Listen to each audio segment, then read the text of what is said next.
So without further ado, Mr. Mayor, thank you for joining us. And, oh, you're muted, sir. Thank you. I thought that was a meeting, and then you're like, no, we didn't start yet. No, we got all these other people want to hear about all these great things you're telling us about. So I'm going to start out with a question about the general plan and wastewater infrastructure. And then we'll get into, I know everyone's got a lot of questions about COVID and COVID travel and things of that nature, but this is one that's been really important to realtors and to the community. First of all, we'd like to congratulate you on receiving an award in 2018 for the development of the Kauai General Plan. Kauai Board of Realtors is a big fan of the plan and has implemented a priority list to support parts of the general plan. There are several items within the plan that KBR actively supports. One of those items is found on page 144.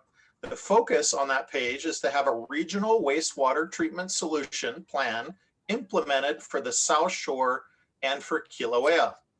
How far along is the implementation of those plans? Is the county considering new sewer systems in these areas? And has there been any conversation with the community in those areas about individual wastewater septic conversions into a sewer system? That's a lot of questions. Yeah.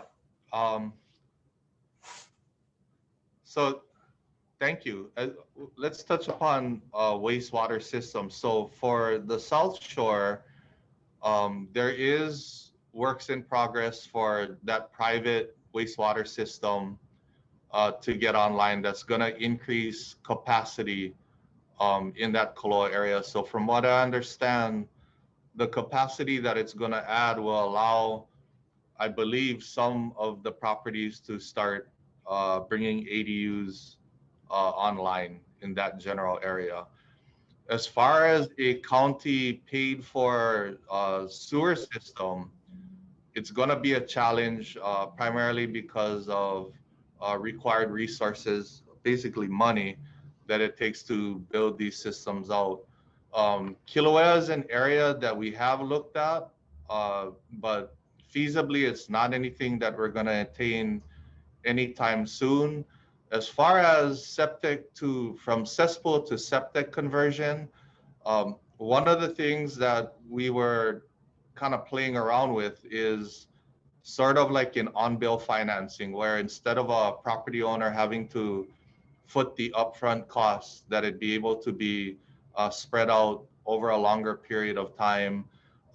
They did have sort of a proposal early on for rooftop solar photovoltaic systems. I know the financial institutions had some issue with it, as far as if somebody defaults on payment, who would be first in line. But it is something that we're looking to explore, similar to sort of how the state and federal had put in tax credits for photovoltaic. But in this sense, it would be aimed at converting cesspool to individual wastewater treatment facilities. Did I hit upon that question? There were a couple. Milo, you're muted. Mute.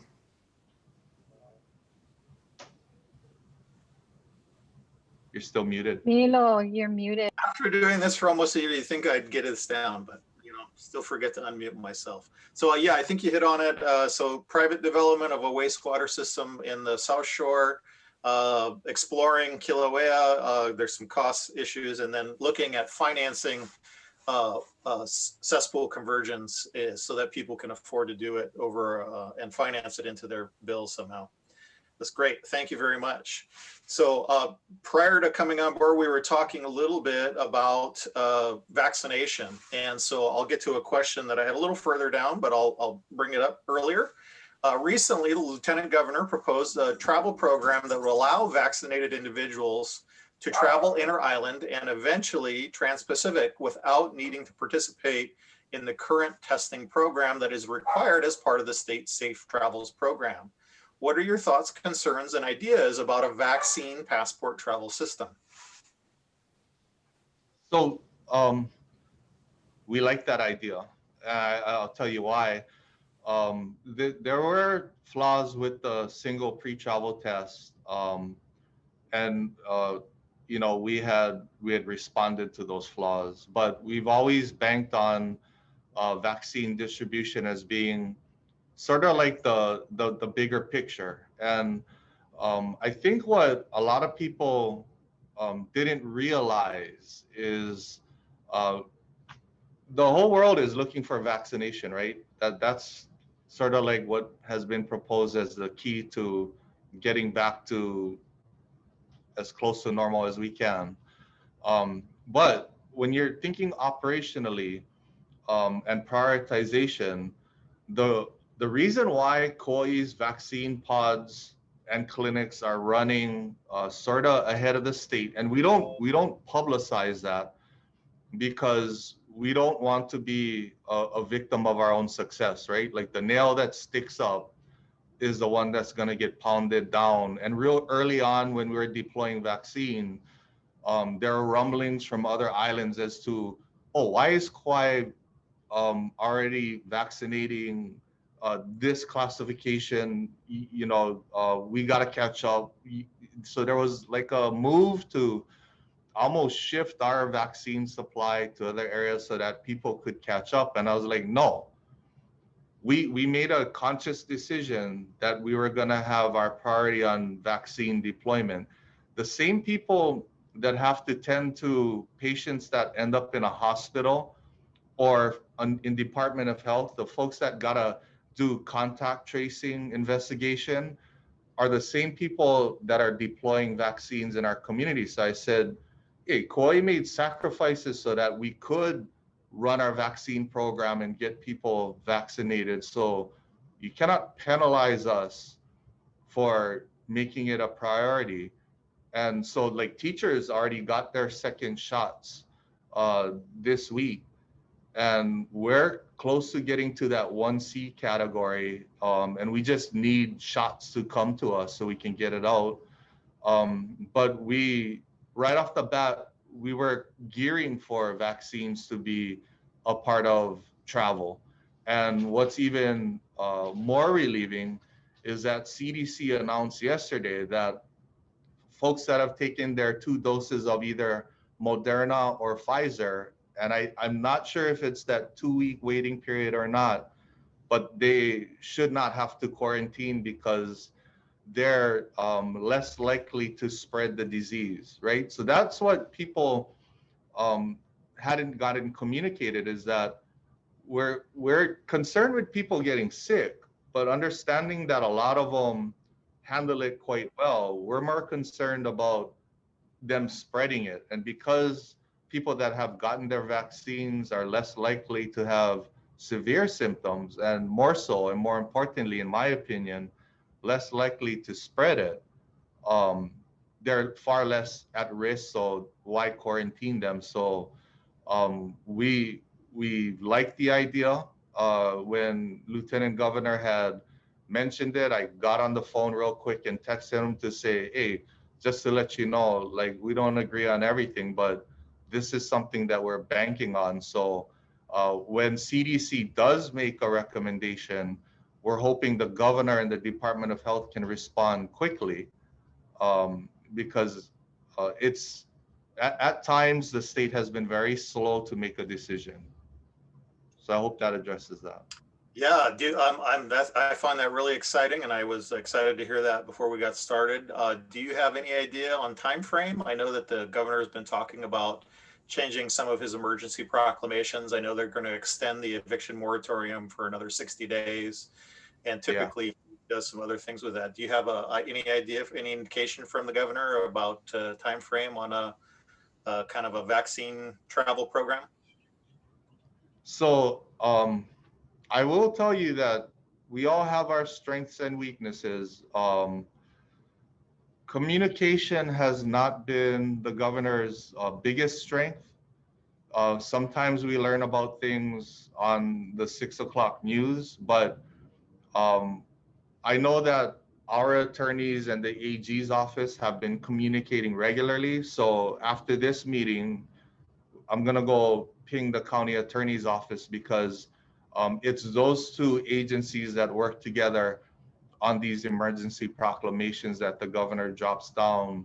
So on our end, uh, we're going to try and find out if that's going to be in the next emergency proclamation. We hope it is, because that's what we essentially wait for, right? Is some guidance from CDC on their recommendations. And then with the new Department of Health Director, Libby Char, she's been quicker to respond. So if you can recall, when CDC said from 14 to 10-day quarantine, she was quicker to be able to respond and say, we're going to follow suit and go 10-day quarantine as well. So I'm optimistic, but, and hopefully by tomorrow, we'll hear something, but I'm going to go reach out today to go see where they're at. Awesome. Yeah. I was excited to see when Dr. Libby Char did become our state director there.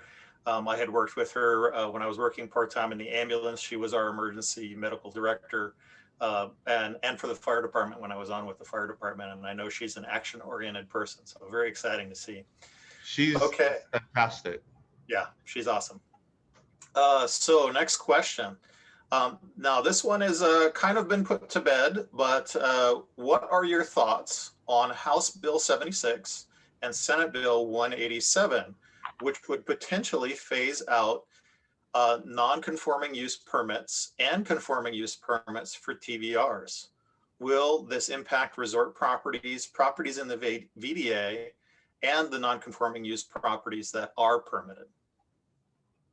No, we don't need it, because the only reason why we needed it before is, in essence, we had the Airbnbs of the world that were making it very challenging to manage the vacation rental program on Kauai, the legally ones versus the ones that are kind of rogue.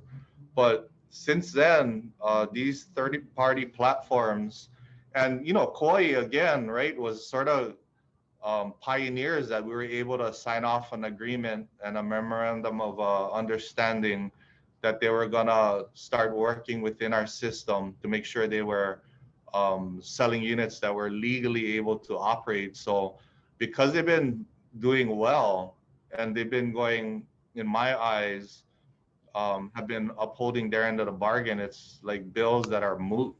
I mean, the rest of the state may need it, but they haven't even begun to address I mean, I think they're way behind. So as far as Kauai, it's not something we need.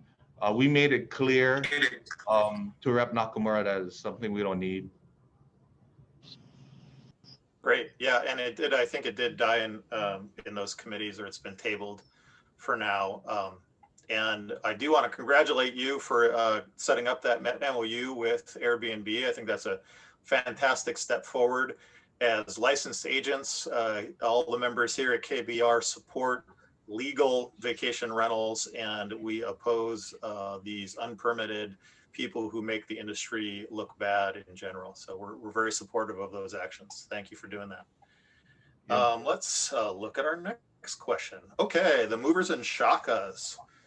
Is the county participating in the state's Movers and Shakas program that encourages people to move to Hawaii to work remotely and even pays for their flights? No, we didn't need to. They're coming as it is. Even during the most restrictive stay-home orders, they were coming in because they saw our numbers. I guess we got some sort of attention nationally, but a lot of these tech workers came anyway. And then no, we're not participating, and it's a hard sell to pay for their flights.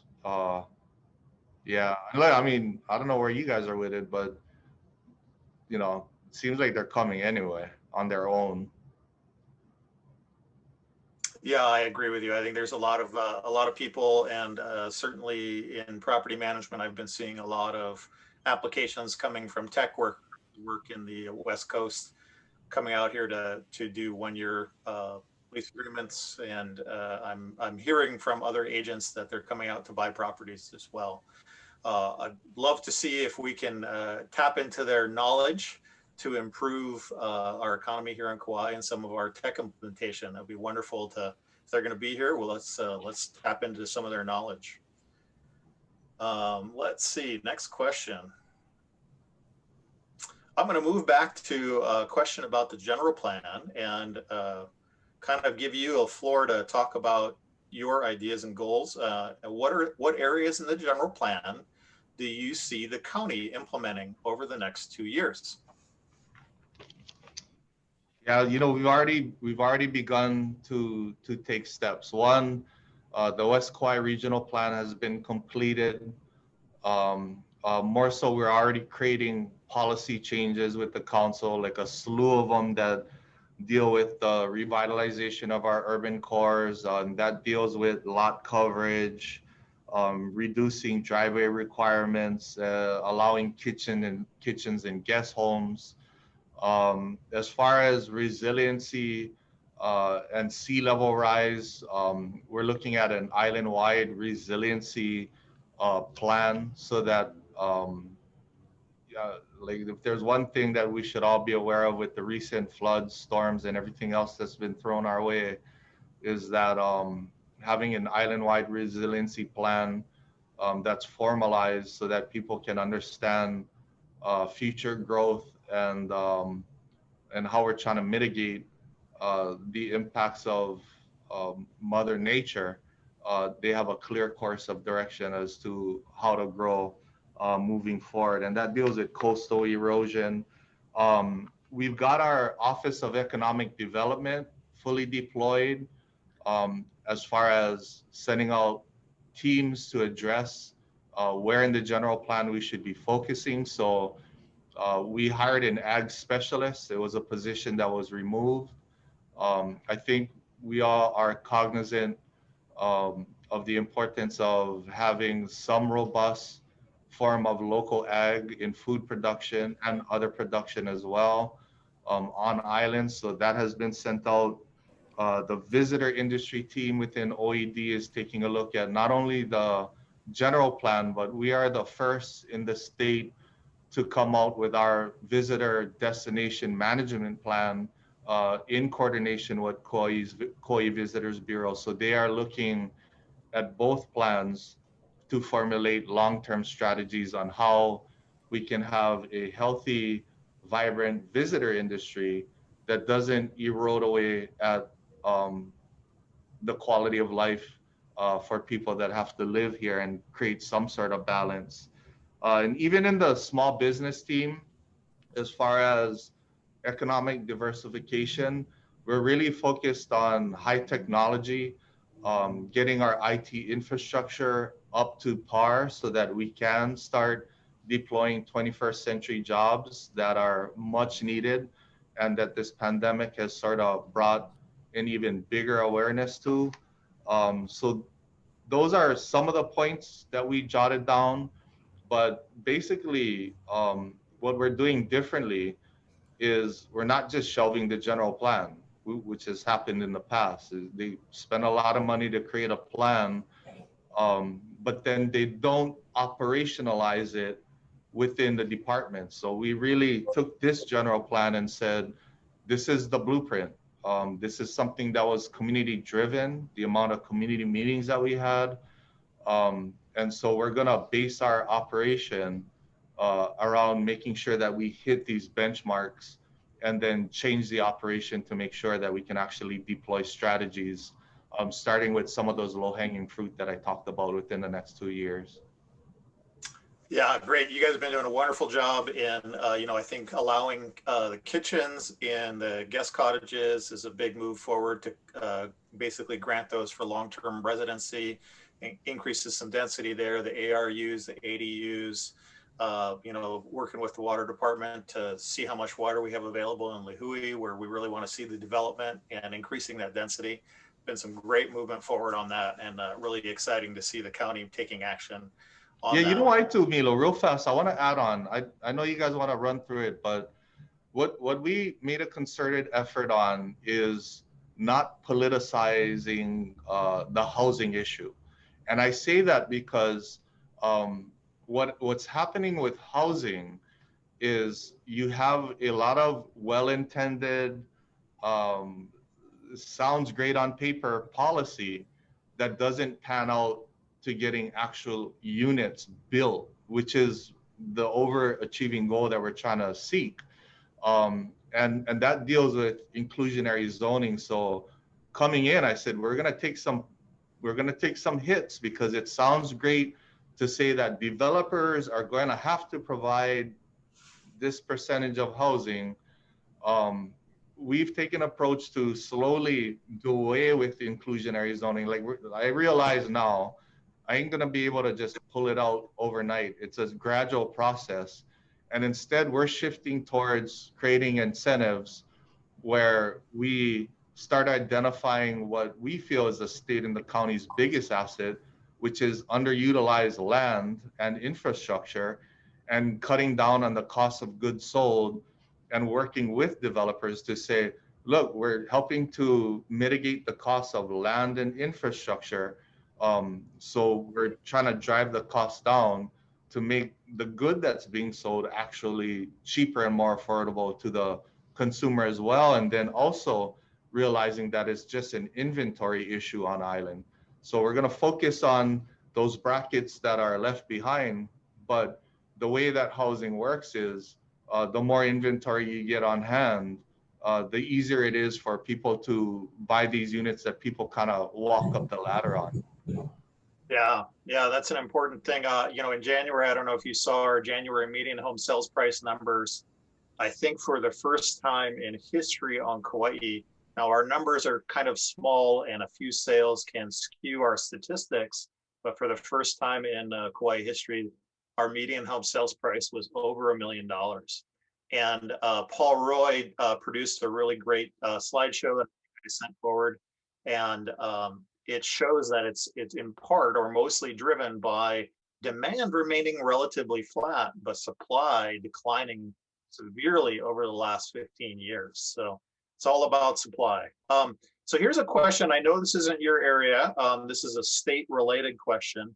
But the road development, the highway in front of the Cocoa Palms Resort, they were supposed to add an additional lane of traffic there from the bypass road all the way, I think, to the traffic light there. And I think that was supposed to get done last year, from my recollection from a meeting with Larry Dill about that. Can you update the group about any knowledge you have about why that's stalled out, if it's still in the works, and if that bypass road is going to continue? Oh, you're muted, sir.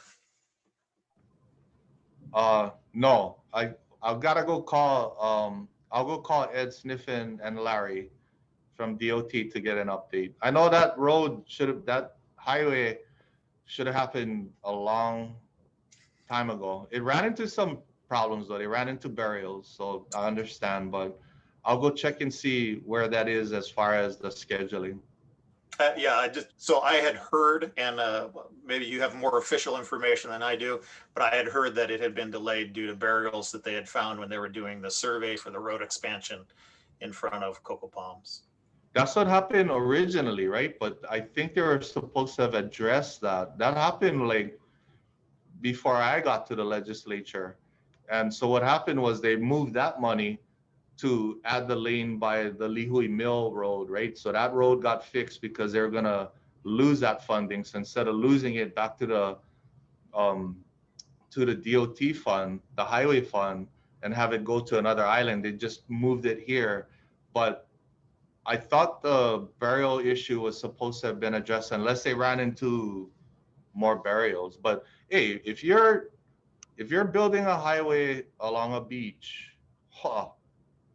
guarantee you're gonna hit these burials. And so Yeah. they gotta have some sort of burial plan and some kind of coordinated effort with the burial council to be able to address it in a culturally and respectful way, so that they're not ending up in this situation. It's like, hey, every single coastline they're going to run into burials, so don't be surprised, but have a plan ready to go and community meetings ready to go so that it's treated in the respect that it should.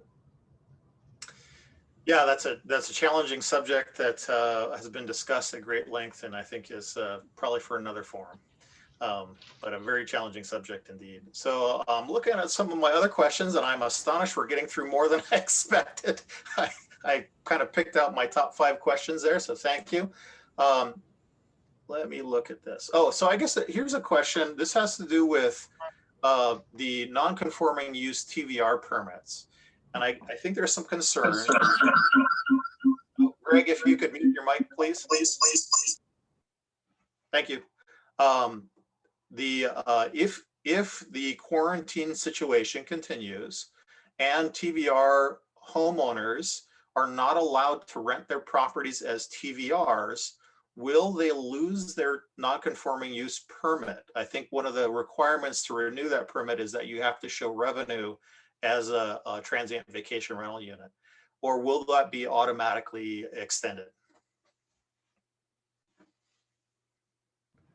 So I think to comply, and I'll go check, but you have to rent it out for a day. So I know that there's some, there's a challenge with getting those units rented, but if it's rented out for a day, they would be in compliance to come in for the renewal.